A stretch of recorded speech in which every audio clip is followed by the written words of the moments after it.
Very good evening, शुभ संध्या, नमस्कार साथियों। हाजिर हूं मैं आपका दोस्त, आपका होस्ट अमित भट्ट, प्रोग्राम एक मुलाकात के एक और एपिसोड के साथ आपके अपने favourite online radio station radio उड़ान पर।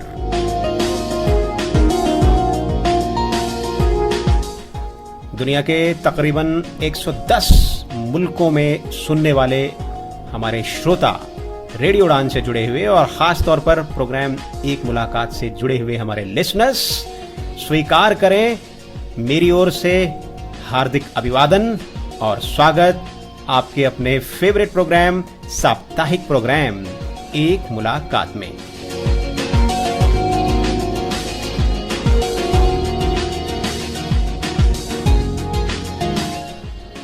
दोस्तों, हमारे इस प्रोग्राम को ट्यून इन करने के लिए आप लॉग ऑन कर सकते हैं www.radioudan.com और इस वक्त जबकि ये प्रसारण जारी है 9 से 10 शुक्रवार की रात है, आप इस प्रसारण को सुन सकते हैं और कल यानी कि शनिवार को शाम 4 से 5 रिपीट ब्रॉडकास्ट भी हमारी इस वेबसाइट के माध्यम से और तपन एप्लीकेशन के माध्यम से आप हमारा ये प्रसारण सुन सकते हैं और रेडियो उड़ान से प्रसारित होने वाले तमाम वो प्रोग्राम्स सुन सकते हैं। इसके अलावा मोबाइल से जुड़े हुए हमारे यूजर विशेष एप्लीकेशंस का यूज करके हमारे तमाम प्रसारण आसानी से सुन सकते हैं।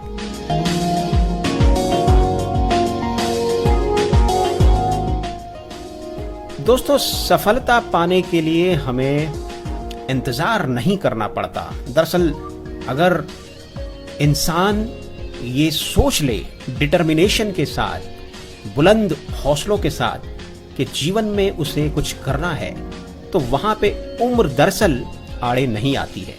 जी हाँ दोस्तों, तभी आपने सुना होगा, देखा होगा, पढ़ा होगा कि कुछ लोग वृद्ध अवस्था में भी सफलता प्राप्त करने की कोशिश करते हैं और सफल भी हो जाते हैं। कुछ लोग जो कहना चाहिए कि बीच की अवस्था होती है, जब इंसान कहना चाहिए कि एक अपने जवानी और प्रौढ़ के बीच के रास्ते में होता है, सफर में होता है, तो भी सफलता प्राप्त कर सकता है ना। और बच्चे जो कल का भविष्य हैं इस देश के, वो भी सफलता प्राप्त करते हैं। और यंगस्टर्स जो होते हैं, चाहे वो टीनेजर हों या फिर ऐसे लोग जो युवा हैं, क्वाइट यंग हैं, 20 से 30 की जिनकी आयु है, वो भी सफलता प्राप्त कर लेते हैं। यानी कि सफलता प्राप्त करने के लिए किसी विशेष उम्र की आवश्यकता नहीं है, किसी सर्टिफिकेशन की आवश्यकता नहीं है कि जी हाँ, आप इस पर्टिकुलर एज में जाके सक्सेस हासिल कर सकते हैं।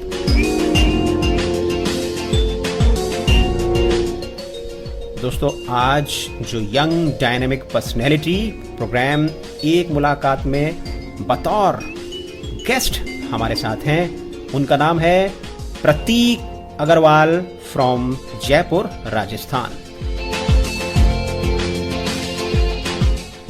Friends, Prateek Agarwal is a visually challenged guy who started his own company venture in year 2010 by the name of Detail Technovation Private Limited. जी हाँ दोस्तों, 17 जनवरी सन 1990 को जन्मे प्रतीक अग्रवाल अपनी खुद की आईटी कंपनी रन कर रहे हैं। हेड ऑफिस जयपुर, राजस्थान में है और यूके, ऑस्ट्रेलिया, यूएस में भी उनका कार्य चल रहा है। बेंगलोर में भी उनका एक ऑफिस स्थापित है। जी हाँ, महज 24 वर्ष की आयु में प्रतीक अग्रवाल अपनी कंपनी के सीईओ यानी कि चीफ एग्जीक्यूटिव ऑफिसर हैं। और भाई, डिटेल टेक्नोवेशन प्राइवेट लिमिटेड की शुरुआत तो उन्होंने 2010 में ही कर दी थी। जी हाँ, यानी कि 20 वर्ष की आयु में ही उन्होंने ये बड़ी सफलता हासिल की।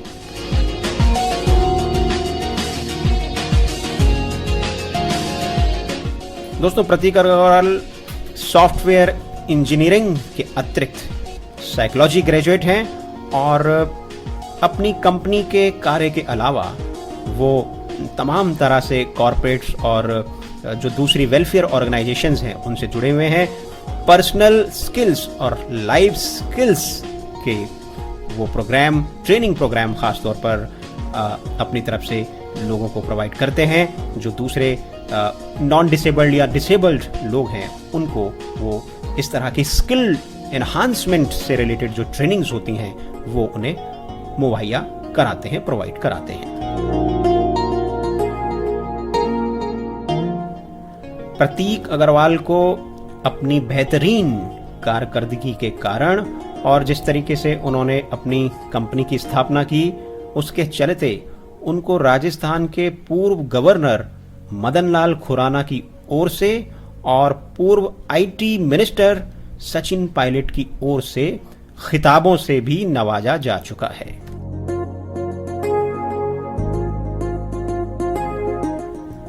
दोस्तों, जो लोग सफलता की सीढ़ियों पर चढ़ना शुरू करते हैं ना, उनको खिताब, रिवॉर्ड्स ये तो मिलना आम बात हो जाती है। स्वाभाविक तौर पे लेटर और सूनर उनके नाम कुछ खिताब लिखा ही जाता है।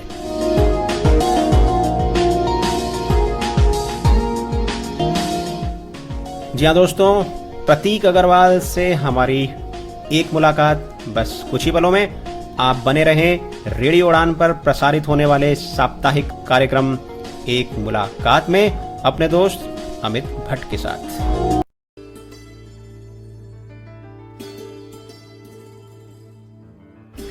दोस्तों, प्रोग्राम एक मुलाकात में आज हमसे बातचीत के लिए हमारे साथ स्टूडियो में मौजूद हैं Prateek Agarwal. Prateek, welcome to the show. जी, थैंक यू सो मच, बहुत शुक्रिया आपका। प्रतीक, बहुत सारे सवाल हैं आप जैसे जो यंग डायनेमिक कहना चाहिए कि लोग हैं, और ऐसे लोग एक्चुअली में कम हैं, दरअसल कम हैं जिन्होंने कि एक छोटी उम्र में 23-24 वर्ष की आयु में ही जिन्होंने एक बड़ा मकाम हासिल किया है। से for example you are CEO of Detail Technovation Private Limited. So my first question today to you is regarding to this organization and regarding your venture that you had started. So ये कैसे आपके दिमाग में आया कि आपको एक IT company, एक सॉफ्टवेयर कंपनी को शुरू करना है, उसको सेटअप देना है और फिर आपको एक CEO बनना है? तो ये जो आपका पूरा सेटअप है बेसिकली, इसके बारे में हम चाहेंगे कि आज के हम अपने प्रोग्राम की शुरुआत करते हैं। देखिए, हर एक बच्चे का कुछ ना कुछ ड्रीम होता है, सपना होता है। जब बहुत ही बचपन से, बहुत छोटे उम्र से हर एक बच्चा, हर एक चाइल्ड जो है वो कोई ना कोई अपने मन में, अपने दिमाग में कोई ना कोई ड्रीम गोल सेट करता है। तो मेरे साथ ऐसा था कि इन अबाउट 5th-6th स्टैंडर्ड, जबकि मेरे ख्याल से एक ऐसा टाइम होता है जहाँ से एक बच्चे को समझ आती है कि गोल एक्चुअली होते क्या हैं। तो वहाँ से मुझे ऐसा लगता था कि कंप्यूटर साइंस, सॉफ्टवेयर, टेक्नोलॉजी मुझे बहुत ज़्यादा फैसिनेट करती थी तभी से ही। तो मुझे ऐसा लगता था कि क्यों नहीं मैं भी कभी अपना कुछ वेंचर स्टार्ट करूं, कभी मैं किसी कंपनी का CEO बनूं। ये जो सपना था बहुत ही उस वक्त से जो है मेरे माइंड में था। तो वहीं से शुरुआत हो गई, वहीं से उसका सीड जो है वो आ गया माइंड में। तो वहाँ से शुरुआत जब हुई तो उसके बाद बात ये थी कि वो शुरुआत लगता था कि कंप्यूटर साइंस और ये सब मुझे कभी मैं करूँगा, लेकिन मुझे कंप्यूटर चलाना आता नहीं था। मुझे पता नहीं था कि कंप्यूटर ब्लाइंड पर्सन किस तरह से चला सकते हैं। तो जो सपना था वो उसके पास कोई डायरेक्शन नहीं था। There wasn't any direction, any vision at all कि मैं ऐसा कर भी सकता है या नहीं। तो जब किसी को मैं बताता था तो लोग उसको मजाक में ले लिया करते थे, स्पेशली फ्रेंड्स या पेरेंट्स भी इनफैक्ट, क्योंकि किसी को ऐसा लगता नहीं था कि there can be any technology possible that can enable the blind individuals to access computers. तो वहाँ से मतलब ऐसे शुरुआत हुई इस ड्रीम की। उसके बाद टेक्नोलॉजीज़ को सीखने का जो सिलसिला हुआ वो हुआ आई बिलीव उसके कुछ 6-7 स्टैंडर्ड में जब मैं था। मुझे कहीं से पता चल गया कि एक स्क्रीन रीडर जॉज जो है अवेलेबल है, जिसके हेल्प से ब्लाइंड इंडिविजुअल कंप्यूटर चला सकते हैं। तो बड़ी मुश्किलों से उस सॉफ्टवेयर को ऑब्टेन किया गया और डेमो वर्जन शुरुआत की मैंने, और वहाँ से फिर मुझे लगता है कि वो सपना जो है थोड़ा सा ग्रो होना चालू हुआ। मुझे अपना एक विजन कुछ दिखने लगा कि हाँ जी, शायद जो मैं सोच रहा था वो पॉसिबल भी है, it's just not a dream. But Prateek, Detail Technovation इस कंपनी को शुरू करने से पहले क्या ये बात सच है कि आपने बहुत सारे कॉर्पोरेट सेक्टर में, बहुत कंपनीज में आपने जॉब के लिए ट्राई किया, और फिर शायद वहाँ पे जैसे आपने बताया कि भाई ब्लाइंडनेस के बारे में खुद आपके पेरेंट्स भी अवेयर नहीं थे और तमाम लोग स्कूल कॉलेजेस में अवेयर नहीं थे, तो क्या यह भी एक रीज़न था कि जब आपको लगा कि भाई इस तरह से काम नहीं चलेगा और आपको बहुत एक्सेप्टेंस नहीं मिल रही है, जैसा कि ज़्यादातर, या मैं यूँ कहूँ कि शुरुआत में हर ब्लाइंड पर्सन के साथ होता है, was it also a cause that why you have started your own venture?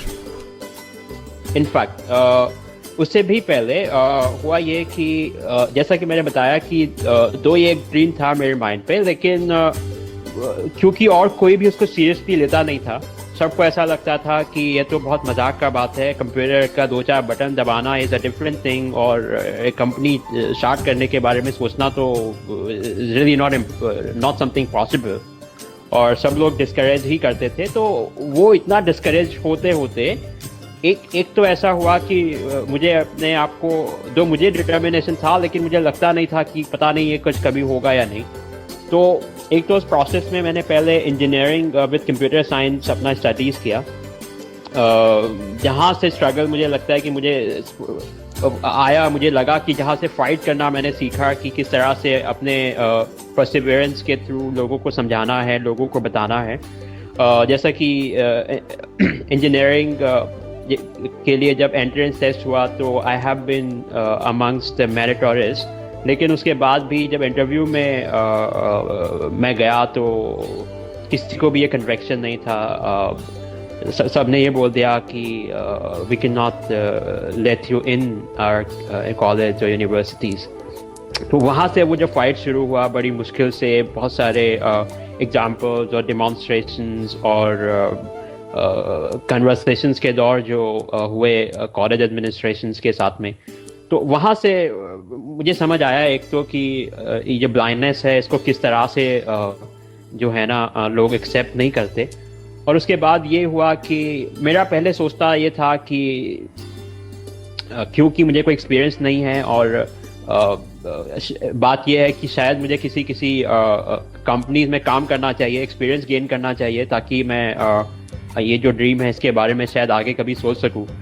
तो कॉलेज कैंपस में कुछ इंटरव्यूज़ हुआ करते थे और वहाँ पे I have been able to do good, मतलब जो एप्टीट्यूड टेस्ट होते हैं उसमें, ग्रुप डिस्कशंस में, इनफैक्ट जो बाकी सारे राउंड्स में, लेकिन जो HR राउंड है जहाँ पे आपने फेस टू फेस इंटरव्यू करना है, वहाँ पे जाके बस ये होता था कि आपकी एबिलिटीज, स्किल्स के क्वेश्चन से पहले, सबसे पहले ये क्वेश्चन होता था कि आप जो ब्लाइंड हो, how would you be able to get this thing done.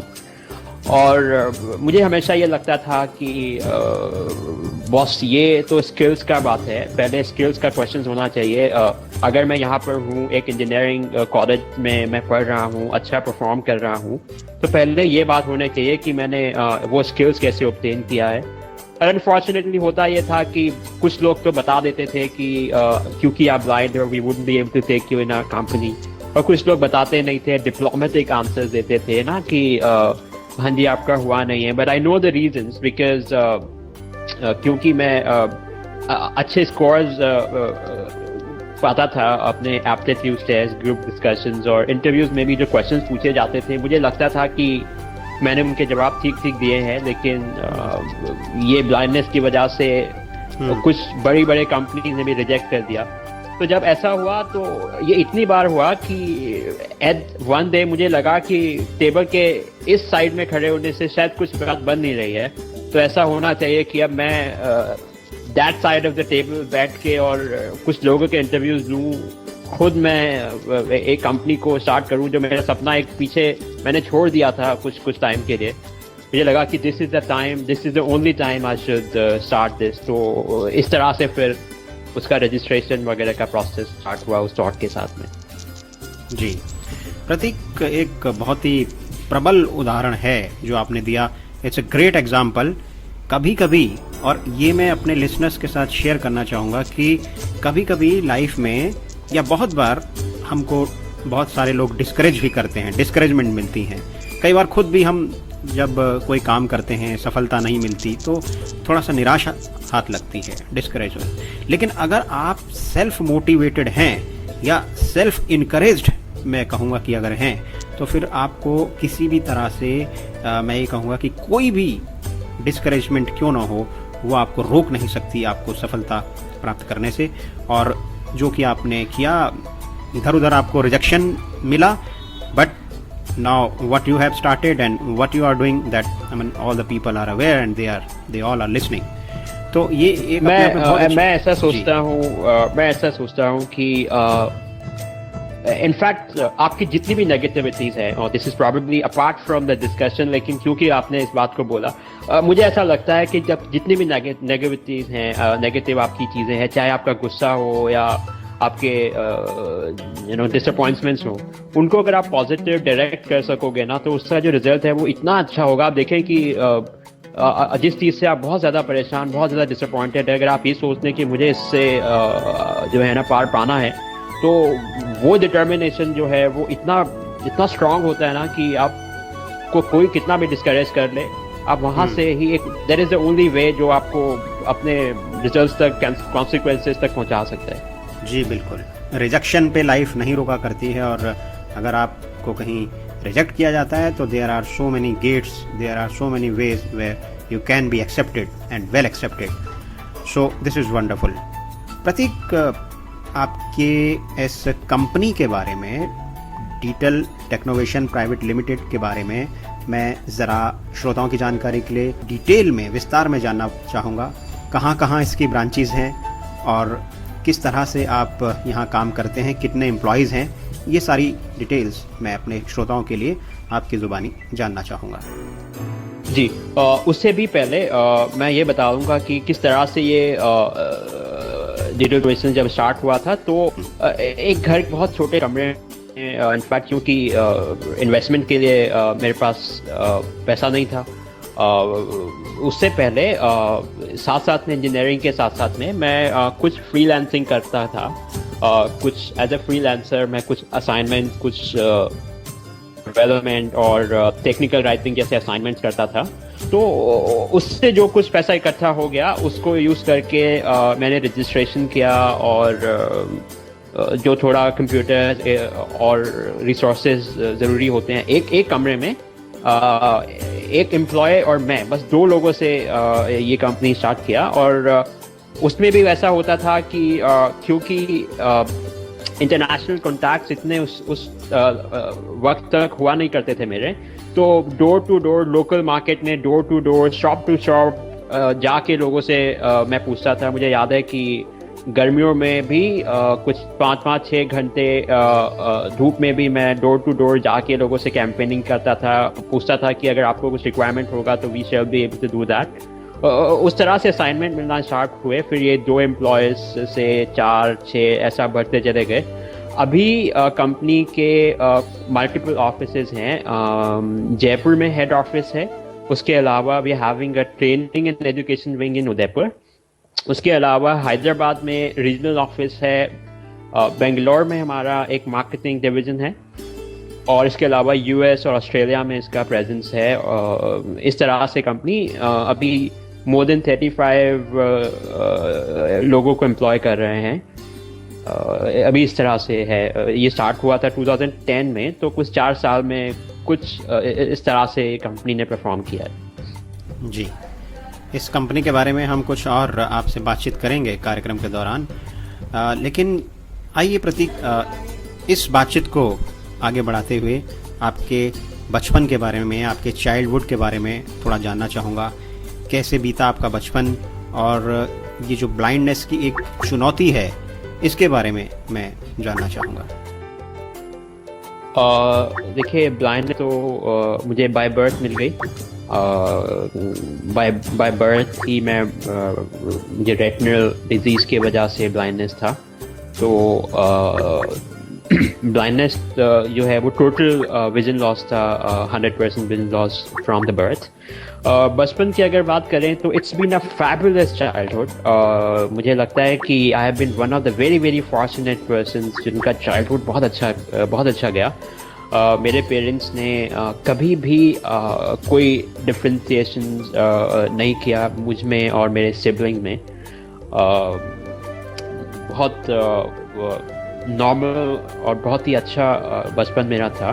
Schooling भी मेरी नॉर्मल स्कूल्स में, पब्लिक स्कूल में हुई। एक क्रिश्चियन स्कूल में मेरी स्कूलिंग हुई, और बहुत अच्छा बचपन, बिकॉज इतने अच्छे फ्रेंड्स मुझे मिले। और मुझे लगता है कि मैंने अपने लाइफ के जो बहुत सारी चीज़ें जो सीखी हैं वो मैंने बचपन में सीखी हैं। मैंने स्विमिंग बचपन में सीखी, कुछ कुकिंग कुछ बचपन में मैंने सीखी, और बहुत सारे गेम्स और म्यूज़िक और इतना कुछ मैंने बचपन में किया। मुझे लगता है कि वो शायद वो जो अच्छा चाइल्डहुड था उसकी वजह से ही मैं जो भी कुछ आज कर पा रहा हूँ, शायद वो चीज़ें जो मैंने सीखी है वो शायद अभी काम आ रही हैं। म्यूज़िक की आपने बात की, तो आप गिटार प्लेयर भी हैं, उसके बारे में थोड़ा सा जानकारी शेयर कीजिए। जी, इनफैक्ट मैं म्यूज़िक में मुझे इंटरेस्ट था, तो मैंने classical music, Indian classical music में भी भातखंडे विद्यापीठ जो है उस संगीत निपुणता का एजुकेशन किया। और क्योंकि मैं गिटार और वेस्टर्न म्यूज़िक की तरफ थोड़ा इंटरेस्टेड था, तो फिर मैंने गिटार भी काफ़ी टाइम से बजाना स्टार्ट किया। कॉलेज में एक बैंड भी रहता था जिसको मैंने स्टार्ट किया था, और उसके हमने काफ़ी सारे कॉन्सर्ट्स किए। उस बैंड का नाम पनास था। अभी वो बैंड नहीं चलता है, क्योंकि सभी लोग अपने अपने जॉब्स और वर्क के लिए इंडिया या इंडिया से बाहर चले गए हैं। लेकिन उस बैंड के साथ में मैं I was a lead guitar player और लीड सिंगर, तो उस तरह से म्यूज़िक के साथ में भी कुछ अच्छे एक्सपीरियंसेस हुए। और यहाँ पे मैं अपने लिसनर्स की जानकारी के लिए बता देता हूँ कि प्रतीक अग्रवाल ट्रेनर भी हैं। बहुत सारी ट्रेनिंग प्रोग्राम से प्रतीक जुड़े रहे हैं। प्रतीक, कंपनीज में जाके आप लाइफ स्किल्स ट्रेनिंग प्रोवाइड करते हैं एम्प्लॉयज़ को और तमाम स्टूडेंट्स को। Can you just share that experience with us? जी, एक तो ये कि apart from engineering with computer science, जो मेरा कोर एजुकेशन मुझे लगता है, मैंने साइकोलॉजी में ग्रेजुएशन भी किया। और जब मैंने वो किया तो मुझे ऐसा लगा कि psychology has a lot of the potential to enhance the people's skills. और मुझे ऐसा लगता था कि मैं लोगों को कुछ बता सकता हूँ।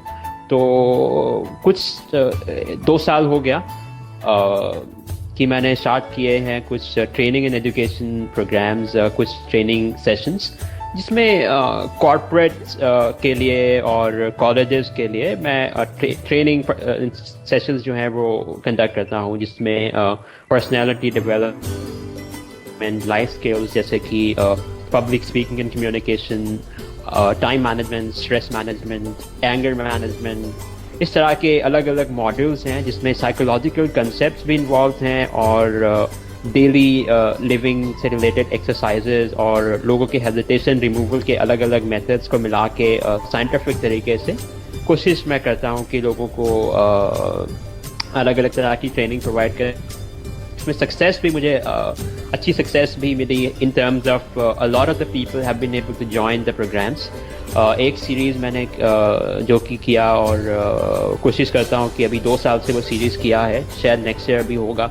टर्निंग द टेबल एक सीरीज मेरा जो कि मैंने कुछ कॉलेजेस के साथ में किया और उसमें काफ़ी सारे स्टूडेंट्स और कुछ कॉर्पोरेट इंडिविजुअल्स HR इंडिविजुअल्स जो हैं वो कनेक्ट हुए और उसके अच्छे रिजल्ट्स सामने आए हैं। तो इस तरह से ये एक्सपीरियंस पूरा रहा है।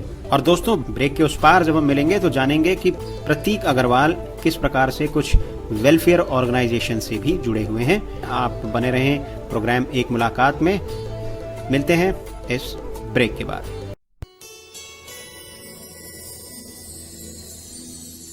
प्रतिभा की पहचान, प्रज्ञा की मुस्कान, सबलांगों का साथी, ये है रेडियो उड़ान।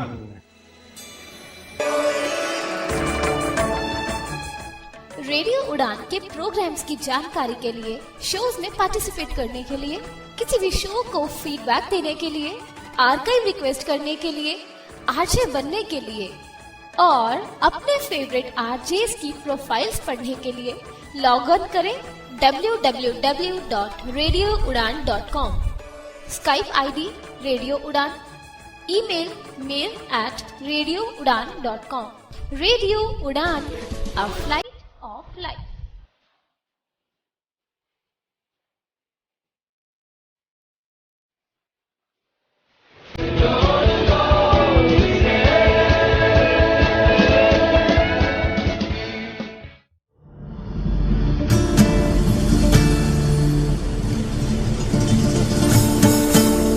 दिल चाहता है इंग्लिश में बात करूं।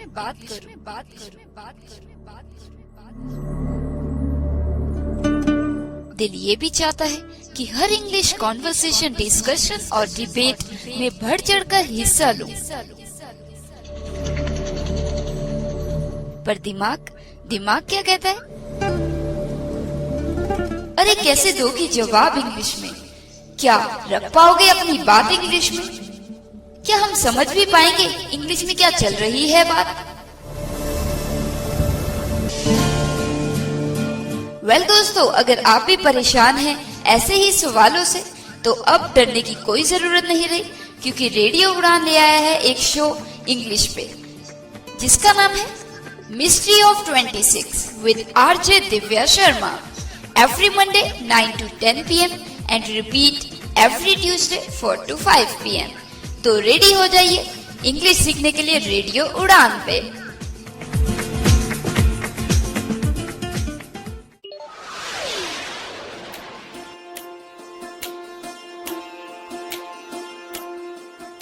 आप सुन रहे हैं एक मुलाकात आरजे अमित के साथ।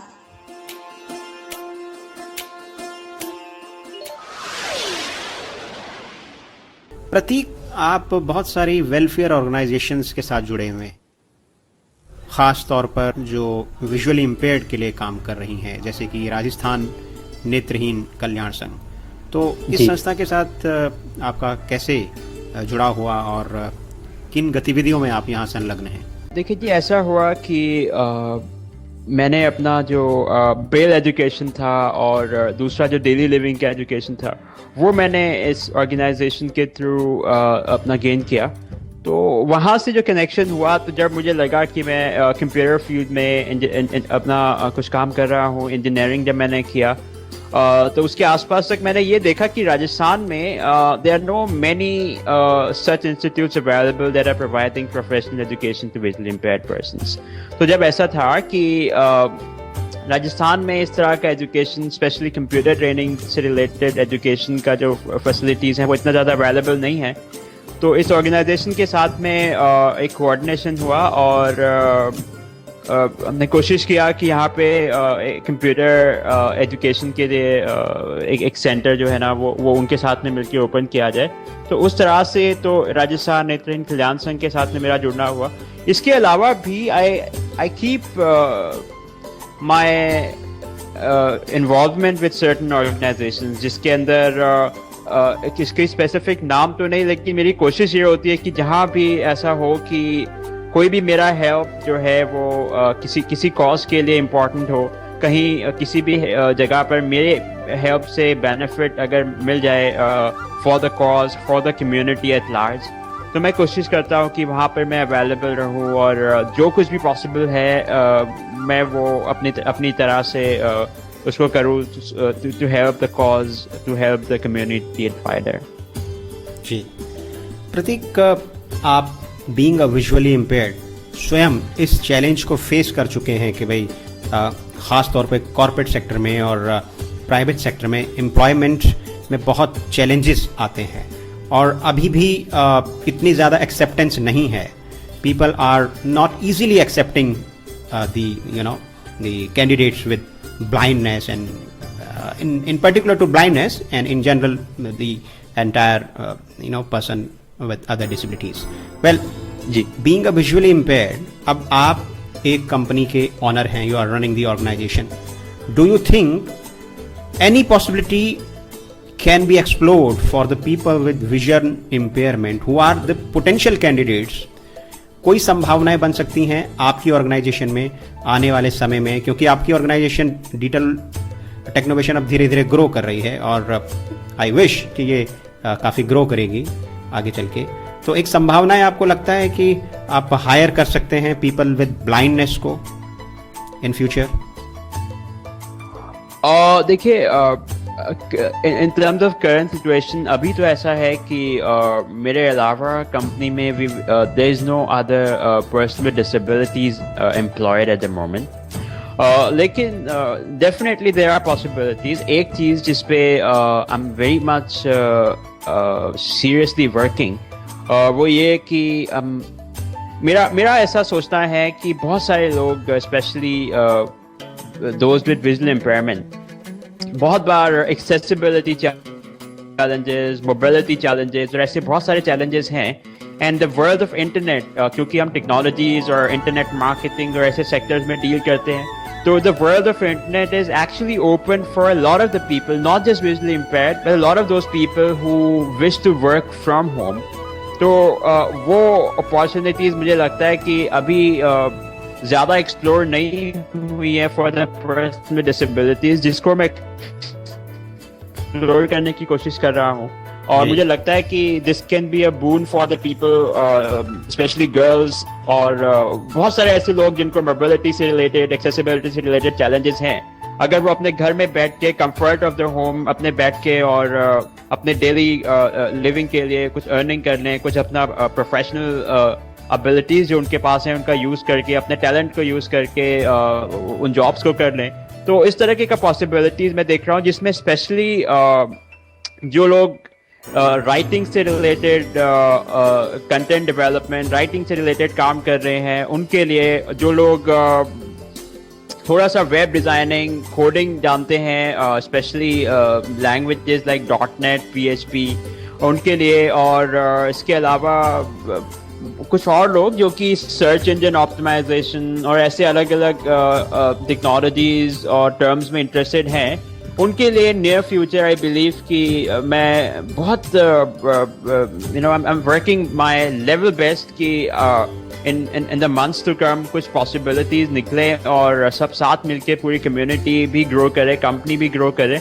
तो आपके इस प्लेटफॉर्म से भी I would like to request people कि जिन टेक्नोलॉजीज और जिन स्किल्स का मैंने अभी नाम लिया है, अगर जो लोग सुन रहे हैं, if they have any of those skills, उन्हें लगता है कि they would like to join me, join my company, join together for this kind of an experiment, तो दे वेलकम। आपके थ्रू भी वो मुझे कांटेक्ट कर सकते हैं और विल सी कि हम कैसे उनके पोटेंशियल को यूज़ करके और इन द नियर फ्यूचर उनके साथ मिलके काम कर सकते हैं। जी, आपने दुरुस्त फरमाया कि सब लोग एक साथ मिलकर काम करें तो बहुत अच्छे परिणाम हो सकते हैं, यानी कि हम भी चलें, तुम भी चलो और चलती रहे ज़िंदगी। Prateek, before we really wind up the show today, any message for the youth, and not only for youth, for all our listeners who are listening right at the moment, क्या संदेश देना चाहेंगे आप प्रोग्राम एक मुलाकात के थ्रू? देखिए, सबसे पहले तो I would like to thank आपको, रेडियो उड़ान को और the whole team of radio Udaan, in fact जिन्होंने ये सोचा कि मैं यहाँ पे आके अपनी बातें शेयर कर सकता हूँ। इन टर्म्स ऑफ मैसेज मैं बस एक दो बातें मुझे ये कहनी है कि एक तो ये कि बहुत बार ऐसा होगा कि जैसे कि मैंने बताया था in one of the answers कि मेरा ये ड्रीम था कि जब मैं 6-7 स्टैंडर्ड तभी मुझे ऐसा लगा था कि मैं अपना एक कंपनी ओपन करूं, और ये ड्रीम मुझे लगता है कि मैंने बहुत सारी मुश्किलें जो कुछ भी आती रही उसके बाद इस मुकाम पर आज हो गया कि ये ड्रीम मुझे मिल गया।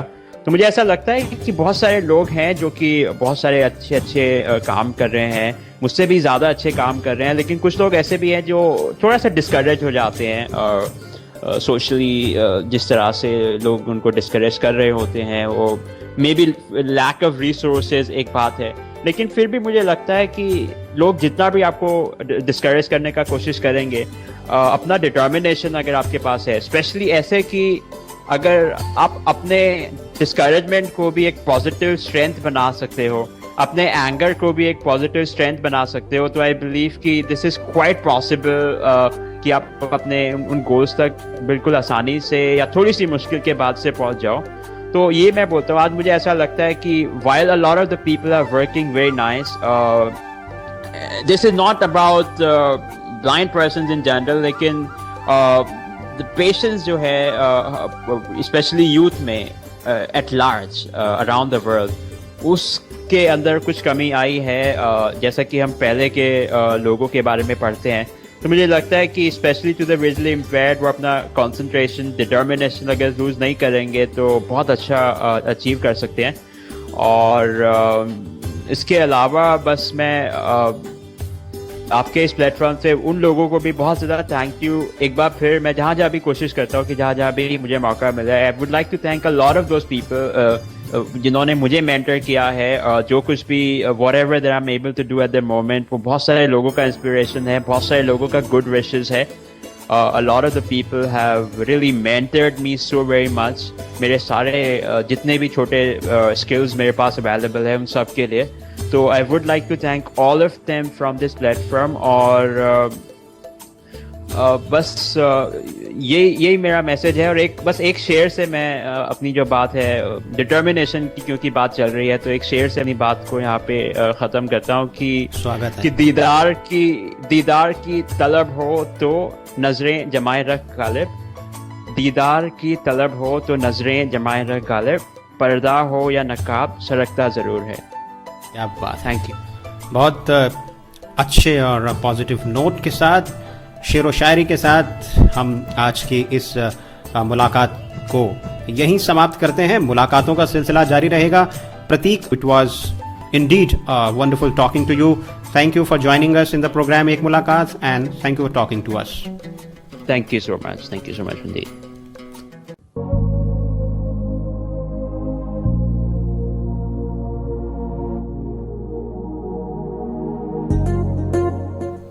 तो दोस्तों, ये थी आज की हमारी मुलाकात यंग डायनेमिक प्रतीक अग्रवाल के साथ, जो कि डिटेल टेक्नोवेशन प्राइवेट लिमिटेड के चीफ एग्जीक्यूटिव ऑफिसर हैं।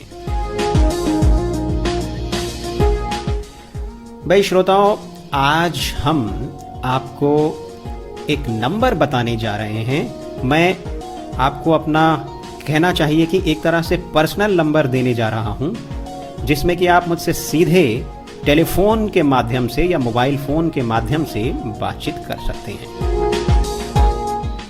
जी हाँ दोस्तों, ईमेल आईडी तो हम आपको बताएंगे ही हमेशा की तरह, जहां आप हमें लिख सकते हैं भाई। लेकिन कभी कभी ऐसा होता है कि ईमेल लिखने का मन नहीं होता जनाब, सुस्ती आ जाती है या लगता है कि सीधे बात ही हो जाए तो कितना अच्छा हो। जी हाँ दोस्तों, इस बात को और इस चीज़ को मैं भली भांति समझता हूँ, इसलिए मैंने निर्णय किया है कि आज मैं अपना मोबाइल नंबर अपने श्रोताओं के लिए अनाउंस कर देता हूँ। जब चाहें आप मुझे सीधे संपर्क कर सकते हैं प्रोग्राम एक मुलाकात के बारे में, और वैसे भी अगर आप बात करना चाहें तो भाई आपका स्वागत है। जी हाँ दोस्तों, आप कागज कलम, अपना नोटपैड या वर्ड पैड या जो भी एप्लीकेशन कंप्यूटर में आप इस्तेमाल करते हैं नोट करने के लिए, वो निकाल लीजिए।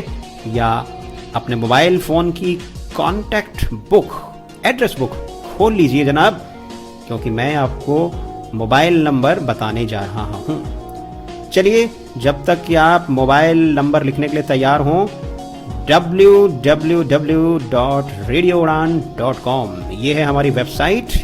आप विजिट करें और रेडियो उड़ान से संबंधित, प्रोग्राम एक मुलाकात से संबंधित तमाम जानकारी आप यहां से हासिल कर सकते हैं। हमारी ईमेल आईडी है mail@radioudan.com, यानी कि mail@radioudan.com और amit@radioudan.com। भाई, हमारे इस प्रोग्राम की बढ़ती हुई लिसनरशिप को देखते हुए भी हमारे लिए ये है आवश्यक था कि हम आपको एक ऐसा मोबाइल नंबर दें जिससे कि आप हमसे सीधे जुड़ सकें। आपको लगता है कि आपकी कोई अचीवमेंट्स हैं और आप हमसे बातचीत करना चाहते हैं, हमारे प्रोग्राम में शरीक होना चाहते हैं, तो भी आप हमें मोबाइल पर भी संपर्क कर सकते हैं।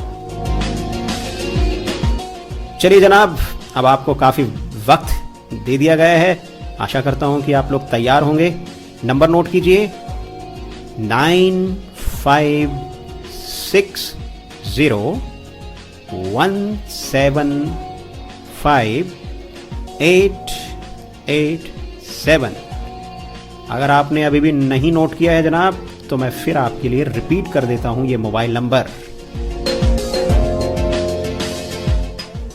जी हाँ, 9560175887।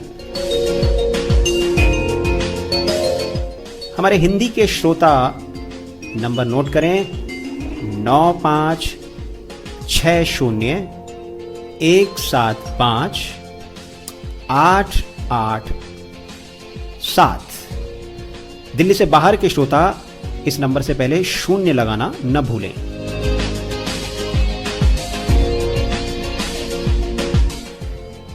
तो दोस्तों, अब समय आ गया है कि मैं कहूं आपको बाय बाय, अलविदा, सिर्फ और सिर्फ एक सप्ताह के लिए।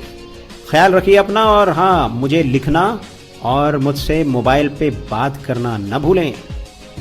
मिलते हैं, टेक केयर, नमस्कार।